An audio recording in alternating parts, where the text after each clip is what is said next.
Good morning.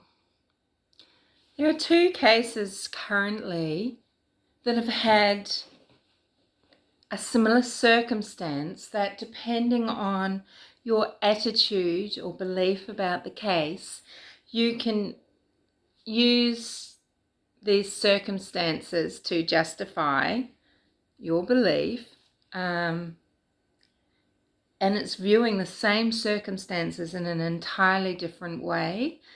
So this is our bias coming in. So if we look at search warrants, if we look at the fact that in the Morphew case and in the West case, on one location in each of these cases, 2 search warrants have been brought and exercised, however you say it.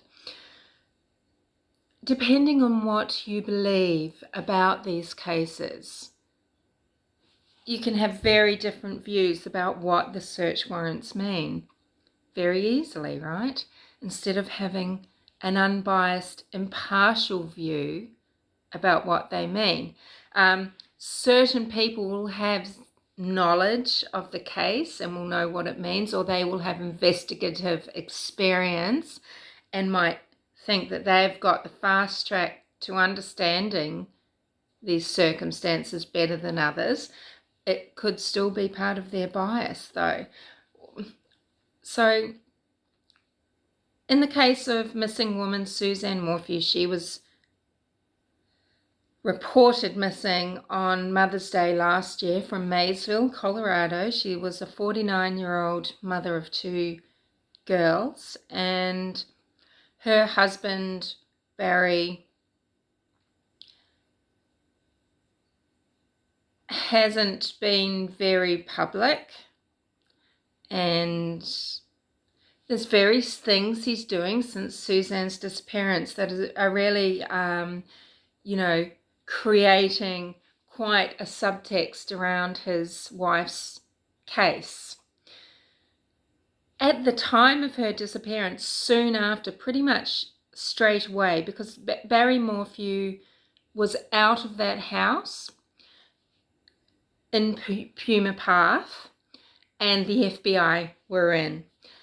They got not 1 but 2 search warrants, and at the time when the second search warrant was brought and carried out, and officers were in the house for an extremely long time, I think in total it's been 11 days, I'm not sure, I can't remember now, but much ado was made from certain groups that it is near impossible to get a second search warrant. This is unusual. This means something. This means they're onto something. They are running the crime scene. They are going through the scenario. They are recreating the crime. There's still been no arrest. And no one named as a POI,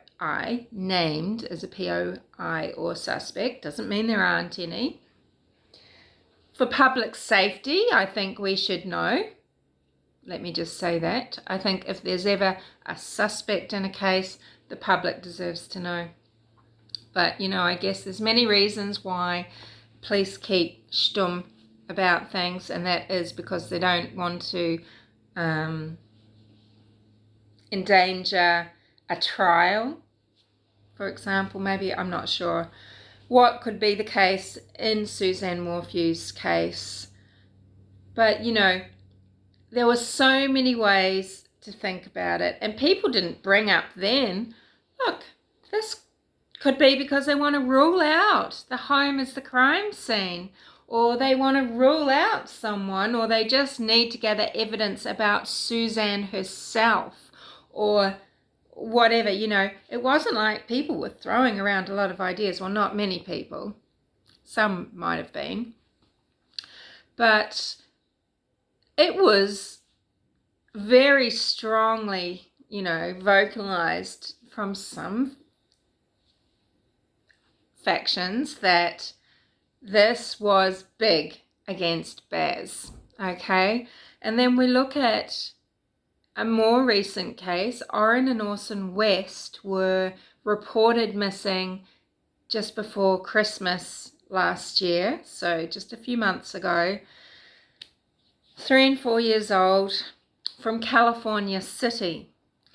And the search warrants I'm talking about in this case pertain to ones brought against a property in Potomac, in Bakersfield, belonging to the adoptive grandparents on the west side, I believe. And in this case, people that want to, who are taking a very strong stance, not just an impartial stance. I see it as more a stance that, hey, this is definitely an abduction by someone that is not family. Well, they want to believe that this search warrant, the second one, which is supposedly very difficult to get, which people would have to have very just cause to get, they want to say, this means nothing. This does not mean anything to do with people living in this home necessarily. This is just all about ruling things out, finding evidence. They might have just wanted to go in for one thing. They have to have, you might think, look, you have to have search warrants because when things go to trial, you don't want any excuse for anything to fall over. So, you want to know that you had the legal right to go in there. There's no dispute, just to go in and maybe gather a toy, get some clothing, take a photo, whatever it is. But let's be clear, it has to be specified on the search warrant, and then there has to be very just cause for someone to go in and get it. The judge or whomever, is saying, yes, you can have the search warrant. They need to be convinced that there is good cause to go and, harass citizens, right? Or to, to go into private property and to take things away. So, is where you sit with relation to who you think is guilty or not guilty. Is this clouding your judgment about things, or is it pushing you along a trail? Or do you just tie it into other stuff, and it rather than leading you away from impartiality or, it pushes you toward a guilty or not guilty? Is it to do with just your bias in a particular case and nothing to do with logic, law? I don't know. It's a tough one because on some hands, in the Morphew case, you've got some highly regarded ex-law enforcement officers, in some cases, I don't know if it really is the case, truly. It might depend on what you consider law enforcement to cover.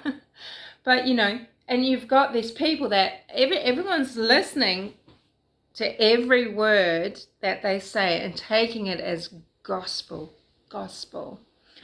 And when you've got these people very powerfully for months, since August, September, stating basically that Barry Morphew is guilty. And now, okay, they might have inside knowledge.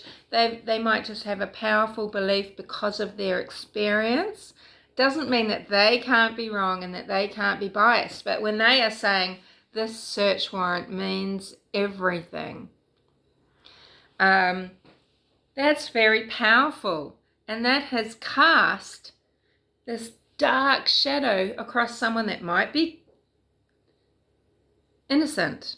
Not to say anyone is or isn't to be trusted or not trusted or looked at sideways or given a free pass. I don't know. But I just find it very curious. That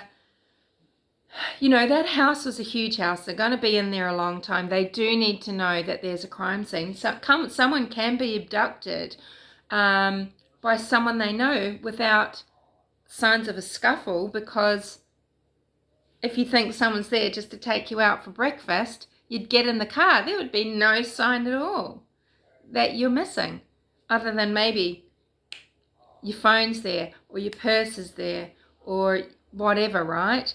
And that house needed to be written off as a crime scene. I'm not convinced it is the crime scene, actually, that Puma Path home that has been sold recently. I don't know why. I don't know why I think that. Not to say that an abduction isn't a crime, it's the start of a crime, isn't it? If someone was tricked into leaving that home, if Suzanne was tricked into leaving that home, it just might leave no clue other than the fact that she's not there and she was last seen there by whomever. Her husband, her daughters, we don't know. We actually don't know, right? We don't know when is the last time police have pinned down a sighting or a actual conversation with Suzanne with someone outside of Barry, Mallory and Macy, do we? And with regards to these little West boys, we don't know when the police have tied down the last sighting of these little boys. Now, maybe they went into the Wests to get electronic devices because maybe they want to see what is not on these grandparents' phones. Who knows? We don't know what they're looking for. Are they looking for signs that the boys were kept there, were actually there instead of in Cal City? Or are they looking for signs that evidence has been destroyed there? What could they possibly be looking at in a place where the boys apparently didn't go missing from? You know, she's getting a lot of flack from a certain side of YouTube, but Crenshaw has a video where she, well, there's two things that she shows, burned out items, but she also found what could be the bamboo screen that was on the Cal City home's yard, in that as you look at the home on the right hand side of that block, that gate, when it was for sale, there was bamboo screening covering that gate. And in the video that we've seen and in footage, we know that that gate where the boys supposedly went out, we know that there is no bamboo screening on that now. But there is now rolled up bamboo screening at the West's adopted grandparent home at Potomac. This is a common material. I mean, that house doesn't seem like somewhere where people are doing any sort of landscape design or making very nice outdoor areas to enjoy the ambiance, does it? So, you know, is this the same bamboo screen? You know, and if that's there, what else is there? You know, what did the police not see or see when they went inside the California City home? You know, because what is extremely unusual, you can argue this to the cows come home, but it's just my very strong opinion that it is absolutely 100% not normal or usual that when there's a family that has more than one child and one of those children is reported missing, it is not just procedure that the other child in the home will be taken away. No. If it was any sort of procedure, Burke Ramsey would never have stayed in that Ramsey home, since his sister, Jean-Benet Ramsey, was found violently murdered in that home. Oh no, he stayed with the parents, didn't he? And 99% of missing persons cases, when they're children and when there are siblings, are they removed? I would say not. No, this is not protocol. This is not procedure. It was done for a reason. It was done because the police interviewed the Wests. They went inside that dwelling and they realised something is wrong. They realised enough that they took away not only foster children. Now you might say, okay, ward of the state, foster children. I mean, certainly in Australia, this is not the case. If that was the case, again, in the William Tyrrell missing person case, William's sister, biological sister, would have been removed from the foster family. And yet, here she is, still with the foster parents who have not been named to the public and who still have possession of this child. And she's not allowed to talk about her brother. She's not allowed to, because it's all to protect her, apparently. So who is being protected usually are people that sometimes you think could be perpetrators, right? It is not normal. So how do you think about these warrants, with all these, so there's all these not normal things swirling around Orrin and Orson's missing persons case, including 2 search warrants, right? So should you just write off these search warrants? I don't think so. Should you just write them off in the Barry Morphew, Suzanne Morphew missing person case? I don't know. It would depend on your point of view, wouldn't it? And it depends on the circumstances around the case. Well, her circumstances are very bizarre. I don't think we should write off those warrants. But having said that, nearly a year later, there's no arrest. If anything substantial at all that said Suzanne Morphew came a cropper inside this very home, it sickens me to think that an arrest hasn't been made. And I know it's important that when arrests are made, that person can be kept in custody and convicted. So does it mean just nothing was found? And if absolutely nothing was found, does this give credence to stranger abduction in the case of Suzanne Morphew? Because we've got to face, I've said this before, but we've got to face that stranger abductions happen. So again, cycling back to the Wests, is everything just circumstantial and just looking really bad? But yeah, stranger abductions happen, and these little boys could have been abducted. I just fail to see how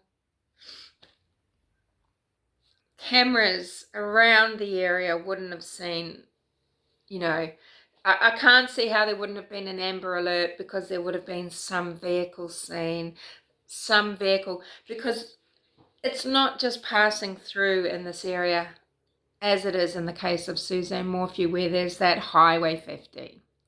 And she could well have been just up at that junction of 224 and 50, where all this transient traffic is going. With the case of the West Boys, you have to go into this subdivision. You have to want to be there.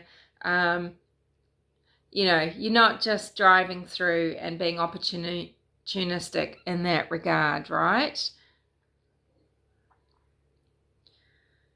Why didn't Trezell West drive towards Central Park the other way? Why did he just drive into a bit that just loops around? I mean, in the subdivision, why didn't he want to drive out of the subdivision? If he thought someone took the boys, why didn't he go the other way as well? He only went one way.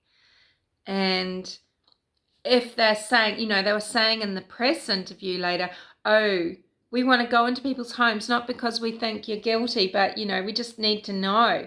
Well, if you needed to know, Jacqueline should have gone flying out of that house and knocking on the door, at least on those 2 neighbours opposite and to the left as you look at the home, the one who had the video footage you've all seen. You would have just knocked on a door. And neither of them knocked on any door.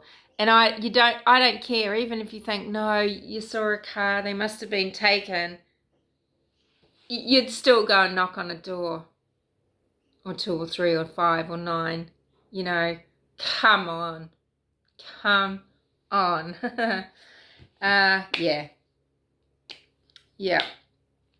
Yes, you can cast around with your eyes quickly, doing a quick 6-minute drive. I mean, you would expect if the boys were there, you would see them. They're not moving as fast as, say, a runaway pet dog, who they can really bolt, Yeah,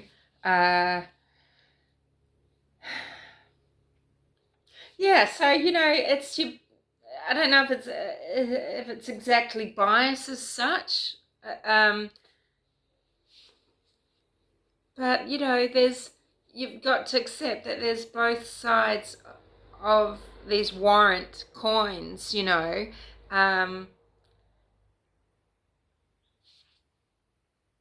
they can point to guilt or to nothing in both cases, right? But you can't be inconsistent about it. You're either giving the benefit of the doubt to everybody and being as open-minded as to say, look, these warrants, they really are just to rule things out. It doesn't mean anything. It could be for anything at all. But only the police know. I mean, this is true. But you have to say that either in every case, or you have to go, okay, there's a second warrant. Something truly is up here. We need to, maybe it does mean that we should focus more strongly on the person whose home this is and what this might mean in terms of their involvement. Anyway, this has been 21 minutes when I could have just said it in 3. So I apologise for that. On a lighter note, I'll put a little link to her channel. If you want to get away from true crime and go into a completely another world altogether. I don't know what world this is. But Liane has a very specific world of her own. She's a sweetie. She's a fairy hunter. She's a light hunter. If you want to go and see someone's perspective in the world that's just a little more otherworldly, away from all this death, destruction, disaster, all these downers that we feel connected to and interested in for some reason. I'll put a link to Liane's channel. She's a Humanimal channel family member, and she's got over 200 subscribers now. If you like a chat, go and have a chat with Liane. She loves a chat. And go and hunt some fairies with her, and go and yeah, go and look at the light with Liane. Okay, so I'm running late yet again because of this. But yeah, I just thought, since I haven't made my confirmation bias video yet, will I ever get around to it? I don't know, but this is one of the things that I wanted to incorporate in that video. And I think why I haven't made that video is it might just end up being too long and difficult. So maybe what I'll do is just talk about individual subjects in individual videos. Just things that I see in cases that we are looking at here on the Humanimal channel, that have such a clear, oh, I'm black, I'm white, they're guilty, they're innocent. Such a clear interpretation, two such clear interpretations of the same data, essentially, right? And it's all depending on what you believe as to how you view that. I'll shut up now. I'm not speaking in whole sentences. Take care. And yes, see you later.